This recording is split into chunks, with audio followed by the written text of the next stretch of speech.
Mais ce monsieur-là, quand il est arrivé pour se lever ou bien pour parler, ben, il a tombé sa connaissance. Les yeux, ils ont viré de bord. Fait que mon grand-père, il l'a pris dans ses bras, puis il l'a emmené dans sa cabane, dans son lit. Il n'y avait pas rien dans cette cabane-là, à part 5 murs, il y avait un gros panache. Monstrueux de... Ben, monstrueux. Pour quelqu'un qui a jamais vu ça, c'est gros, un panache d'orignal, hein? Ça a l'air quasiment d'une bébête extraterrestre. Mais mon grand-père, il voyait bien que c'était un monsieur-là qui était après mourir de faim, dans le fond. Fait qu'il l'a aidé, tranquillement, jour après jour. Mais il avait bien de la vigueur, ce monsieur-là. Puis il a récupéré vite. Mais il ne parlait pas. Le chien était bien content, parce que le chien avec était après mourir de faim. Fait que mon grand-père, avec son équipe, ils ont donné un peu à manger aussi au chien. Puis mon grand-père, il pensait bien qu'à un moment donné, ce monsieur-là était peut-être muet. Mais non, parce qu'il l'entendait. Il ne comprenait pas ce qu'il disait, mais de temps en temps, il l'entendait parler avec son chien. Puis ce monsieur-là, un coup qui a été rétabli, ben, il a été aider mon grand-père à soigner M. Smith, le bonhomme Smith, l'autre ingénieur. Puis, il soignait un peu avec du scotch, mais il mettait des herbages dedans. C'est sûr que c'était pas une boisson chrétienne, là. C'était des affaires d'Indiens qu'il avait appris dans le bois, parce que ce vieux monsieur-là, quand il était monté là, ben, il connaissait un peu des Indiens. Il avait élan fougueux. Non, c'est pas élan boiteux. C'est vrai, il boitait. Élan boiteux, cet Indien-là qui allait le voir de temps en temps dans sa jeunesse, tu sais, mais qui allait plus depuis bien longtemps. Fait que là, il se retrouvait tout seul.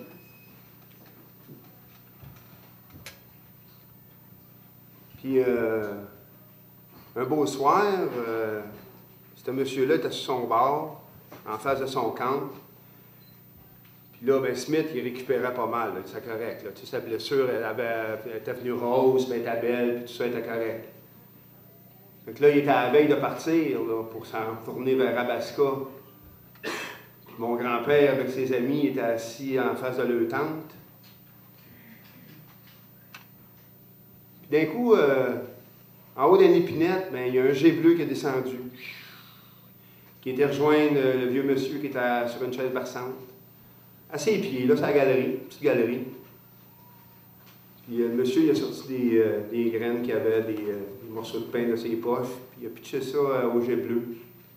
Puis le jet bleu, il le grignotait un peu, il le regardait. D'un coup, il a sauté avec ses ailes, puis il a été voir le monsieur sur ses genoux. Il s'est assis. Ben, il s'est assis, il se promenait. Le chien qui a fait le tour, quand ce vieux monsieur-là, il a vu le chien qui faisait le tour, il a mis son doigt comme ça. Puis l'oiseau, il a monté sur son doigt. Puis le chien est arrivé, puis il s'est accoté la tête sur la jambe du monsieur. Puis là, il a regardé mon grand-père, puis il a fait un sourire. On dirait qu'il y a de quoi qui s'est passé.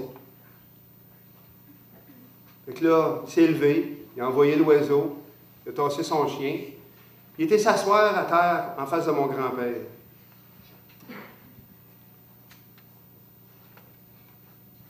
Là, il dit, « Tu me connais pas, hein? » C'est la première fois qu'il parlait à mon grand-père. Il dit, « Moi, je te connais.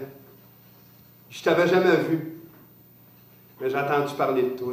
Médéric Baudette. » Il dit, « Moi, je suis arrivé ici il y a 25 ans. C'est sûr, je n'ai pas entendu parler de toi il y a 25 ans. Mais il y a quelques années, j'ai entendu parler de toi. Ouais, il m'a donné un trappeur qui a passé. J'ai entendu ton nom, Baudette. L'année d'après, je t'ai entendu encore. Là, je l'ai retenu, ton nom. J'avais entendu dire que il avait harnaché, justement, la rivière Saint-Maurice pour faire de l'électricité, pour asservir la rivière, pour pouvoir bâtir des usines boucanantes dans la vallée. On savait que c'était toi. Ben moi, je savais que c'était toi. L'année d'après, j'ai entendu dire qu'il était monté avec 300 bûcherons plus haut pour aller continuer. Puis l'année d'après encore, 500 bûcherons plus haut. Trop plus haut pour toi. Tu pensais bien faire, je te comprends. Puis une année, pas loin d'ici, L'année passée, j'ai été te voir. Je t'ai vu de loin. Tu étais monté avec 1000 bûcherons. Puis là, je savais que tu t'en venais par chez nous. Puis que mon heure de liberté t'a fini. Là, je t'ai haï. Là, j'ai voulu te tuer. Puis les roches dans le lac, c'est à moi. Tu le sais, hein? Et puis, le feu, j'ai voulu te tuer par le feu aussi. Les coups de carabine, c'est moi aussi. Mais quand je t'ai parti, moi j'avais attendu tes coups de hache quand tu as bâti ton camp. C'est ça qui m'a averti. Mais j'étais déjà fiévreux. J'ai fait mon possible. Puis quand que je t'ai eu au bout de ma main avec ma carabine, mais là j'ai commencé à avoir de la fièvre bien fort. Des cercles rouges qui roulaient alentour de moi, dans mes yeux. Puis je me suis effondré. Je ne sais pas comment je me suis rendu au camp. Je pensais peut-être retrouver mes amis, Élan Boiteux, puis ses montagnais. Mais Élan Boiteux, il s'en retournait vers le nord, lui, avec. Il était après finir sa brosse au village le plus proche.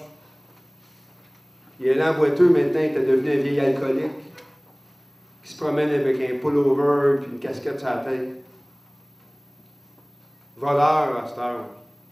Plus de fierté pour lui.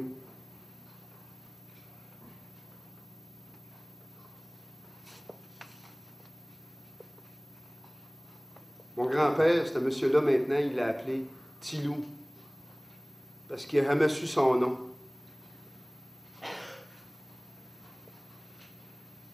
Puis quand il était revenu à son camp, tout fiévreux, malade, pneumonie probablement, une maladie comme ça. Les Indiens, ils avaient tout volé.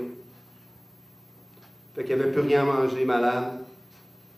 C'est là qu'on est arrivé.